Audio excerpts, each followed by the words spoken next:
আজকের গল্প অজানা চিঠি। জানালার ধারে বসে মা ছেলের শেষ কথার কথা ভাবেন।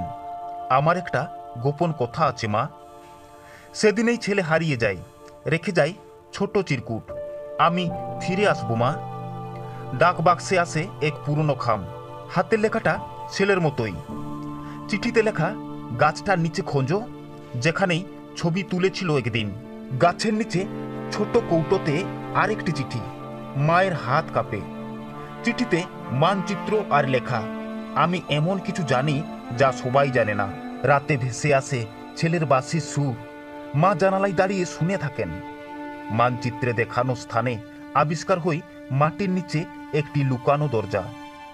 দরজা খুলে নিচে নামতেই ভেসে আসে মা। মা ছুটে যান অশ্রু সজল চোখে।